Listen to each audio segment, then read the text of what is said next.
recorre-se ao processo do trabalho, há uma omissão da CLT a respeito. Naqueles casos, em se tratando de verba de caráter alimentar e hipossuficiente econômico até 60 salários mínimos, também pode haver essa liberação. Eu tenho feito isto, porque me parece perfeitamente de acordo, inclusive com o que nós vimos aqui hoje pela manhã. A questão de interpretar a norma pelo prisma dos valores, pelo prisma dos princípios. E uma outra observação, isso não tem sido muito comum, mas ainda acontece. Acordo por mera liberalidade, né? Antigamente se fazia isso muito para não haver incidências, etc. Vez por hora, ainda aparece. Há um problema, pelo menos residual, se houver falência ou recuperação judicial, porque o artigo 5º, inciso 1º da Lei 11.101 diz: não são exigíveis, nesses casos, as obrigações a título gratuito. E acordo por mera liberalidade é graça, a título gratuito. Então pode haver um problema com a exigibilidade desse crédito se antes do pagamento houver a quebra ou a recuperação decretada e o valor não tiver sido ainda pago. Falar um pouquinho só de falência no direito e no processo de trabalho. Como já dissemos aqui, o que a lei de falências fez foi alterar a situação dos créditos trabalhistas para pior.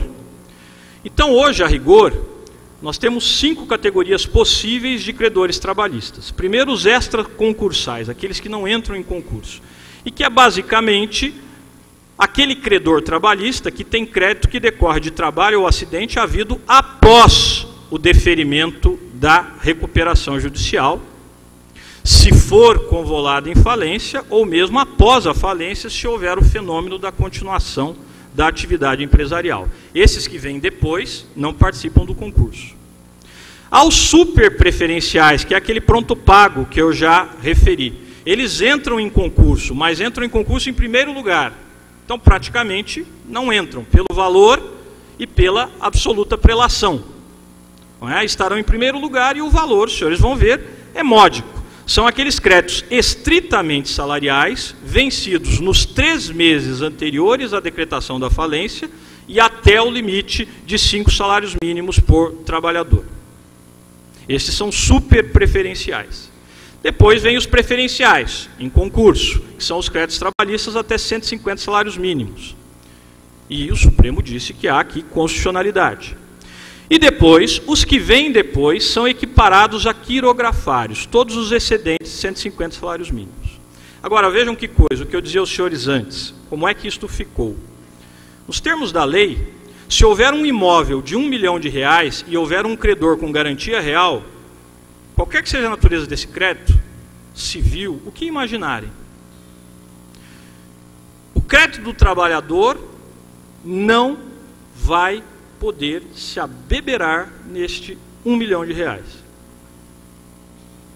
Há a garantia real com absoluta prelação sobre este R$1 milhão e todo o crédito trabalhista remanescente, a não ser o preferencial, a não ser neste limite os 150 salários mínimos, tudo que houver depois perde para este crédito comum com garantia real.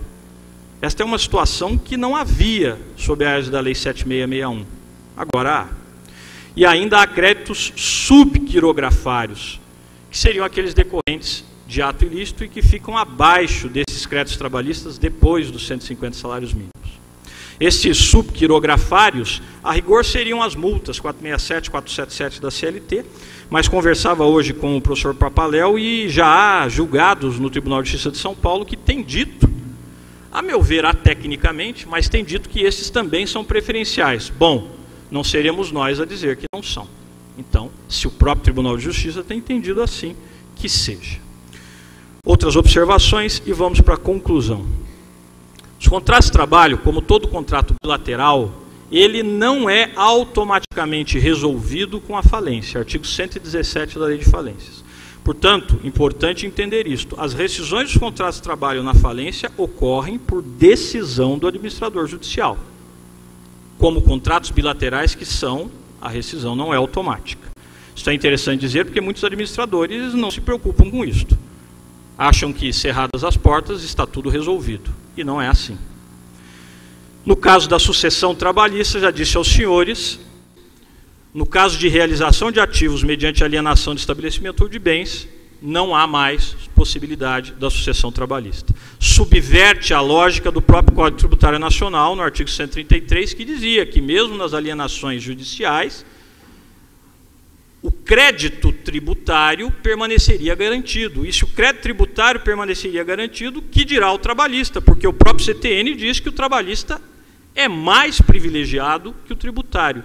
Isto uma lei complementar, recepcionada em 88 como uma lei complementar. Mas a lei ordinária hoje diz o contrário. Pensem os senhores, até numa perspectiva positivista, se isso atende ao bom entendimento kelseniano da questão. A suspensão das ações, execuções e dos prazos prescricionais em face do falido, até já mencionei, está lá no artigo 6º, há uma competência geral do Juízo Universal de Falência, mas, como eu também já disse, o juiz do trabalho pode e deve, no primeiro momento, determinar a reserva do valor necessário para garantir o crédito que ele está apurando. Ainda que não esteja apurado, é interessante que ele oficie e indique o valor estimativo. Porque, as mais das vezes, o que acontece é que esses processos terminam e o trabalhador nada vê. Mesmo, conversava também com o Papaléu, mesmo nas assembleias, imaginem o trabalhador numa assembleia de credores. Onde estão os trabalhadores? É nós que está. Pois é, então você aguarda aí quietinho, não abre a boca, porque ou vai ser assim ou não vai ser. Que poder de barganha eles terão numa assembleia. E as outras coisas já vimos. Tem-se admitido, isto é importante, a legitimidade do sindicato obreiro, do sindicato profissional para requerer a falência. O Tribunal de Justiça do Rio Grande do Sul já admitiu isto. As outras questões já vimos. E aqui, só para dar duas menções, duas questões polêmicas. Primeiro, no caso da falência, pode haver a execução do sócio solidário? E segundo, pode haver a execução da empresa responsável subsidiariamente? Há decisões do TST no sentido positivo para as duas coisas. Esta primeira aí, aqui eu trouxe algumas mais recentes, esta é de 2010, de uma ação que ingressou em 2008. O aresto era do TRT da 12ª região, admitindo expressamente a execução imediata dos bens do sócio, apesar da falência. Aqui utilizando dois argumentos. Primeiro, que não foi comunicado a tempo, então o juiz do trabalho foi fazendo as coisas e ninguém comunicou a quebra.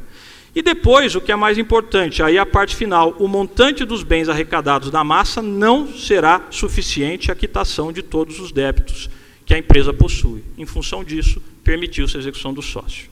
E execução imediata do responsável subsidiário, tenho aqui um julgado recentíssimo, maio de 2011, da ministra Dora Costa, da 8ª turma do TST, dizendo expressamente: a decretação da falência do devedor principal demonstra de forma cabal a sua insolvência, autorizando, por conseguinte, que a execução seja direcionada em face do responsável subsidiário.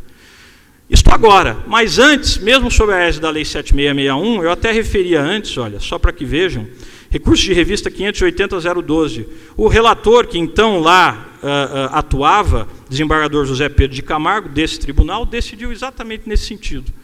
Então aqui, pelo menos, o TST tem caminhado, parece-me, no sentido de dar a garantia necessária ao crédito social. E, finalmente, para o alívio de todos, conclusões. Viram, senhores, que há muitas vantagens prometidas pela Lei 11.101 para o trabalhador. O pronto pago, então aquele crédito super privilegiado, 5 salários mínimos para trabalhador pelos últimos 3 meses. Os privilégios parciais, até 150 salários mínimos, etc. E desvantagens que eu acho que nós já vimos aqui no decorrer desta exposição. Ou seja, privilégios oblíquos, indiretos, débeis, em detrimento da prelação legal do artigo 186 do Código Tributário Nacional, que, volto a dizer, foi recepcionado como lei complementar. A Lei 11.101 é lei ordinária. E esta lei complementar diz da preferência do crédito trabalhista, inclusive sobre os fiscais. Porém, a execução fiscal pelo artigo 6º da Lei 11.101 continua, não se suspende. a execução trabalhista se suspende. Que privilégio é este? É como dizer ao idoso: o senhor tem privilégio, vá para o final da fila. E mais ainda, vejam, como eu exemplificava, instituições de crédito na recuperação judicial têm um privilégio que o trabalhador não tem. Artigo 49, parágrafo 3º, vejam lá depois. Credores com garantia real na falência, artigo 83(2) da lei, vejam lá depois. E aí eu tenho de voltar amanhã para encerrar e trazer algo que talvez os senhores conheçam, porque é um autor hoje também, não é alemão, mas tem sido muito citado, sobretudo no direito penal, que é o Luigi Ferrajoli. Vejam o que ele diz. Todos os direitos fundamentais equivalem a vínculos de substância e não de forma, que condicionam a validade substancial das normas produzidas. Em outros termos, o legislador não pode produzir qualquer norma.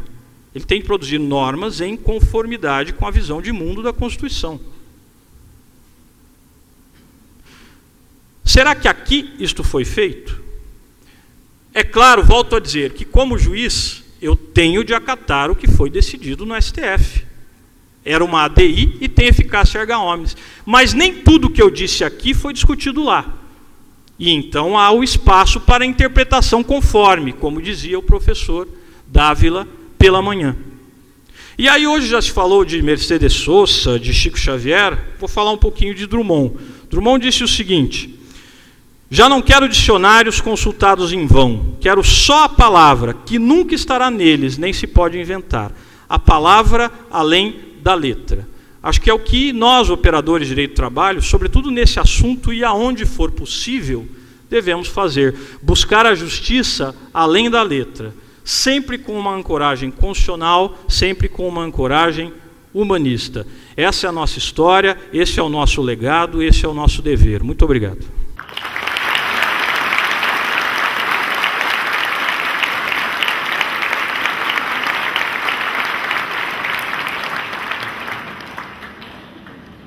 Bom, eu quero, em nome da organização do 11º Congresso, agradecer essa palestra muito rica, interessante, do professor Guilherme Feliciano. E, sem delongas, passo a palavra ao professor Marcelo Papaléu de Souza para a sua intervenção. Bom, boa tarde a todos. Para mim é um enorme prazer de retornar ao Tribunal da 15ª Região, não só pelo fato de estar em um tribunal onde surgem vários entendimentos novos, onde há, sem sombra de dúvida, a possibilidade de uma pesquisa, a possibilidade de nós verificarmos uma interpretação do direito atualizada. E nisto eu faço uma referência que eu estive há aproximadamente 5 anos atrás, neste congresso, e para mim foi muito prazeroso ir receber esse convite de retornar. Cumprimento as autoridades presentes e aos amigos que eu reencontro toda vez que venho. Também faço uma referência à mesa, ao ministro Manos, ao nosso colega doutor Guilherme, pela excelência da apresentação e também pelo peso da mesa, 2 grandes professores, professor que eu tento, né, doutor Manos, assistir suas aulas na PUC, não consigo por falha minha, que eu tenho que me deslocar do Rio Grande do Sul para cá, só que eu não consegui ainda adequar a pauta, mas prometo que ainda em breve chegarei. Bom, como bem o doutor Guilherme começou, fazendo uma referência do que é essa transformação, ou do que é para nós, essa nova interpretação de empresas que estão em dificuldade financeira, tanto na modalidade recuperação judicial como falência, eu me permito aqui falar 2 histórias antes de iniciar a apresentação em si. A minha apresentação será focada um pouco mais prática, no próprio processo, a averiguação de alguns casos que todos nós enfrentamos, tentando propor algumas soluções. Eventualmente, a solução proposta não será de acordo com a doutrina, com a jurisprudência dominante do STJ, mas farei esta referência. Farei também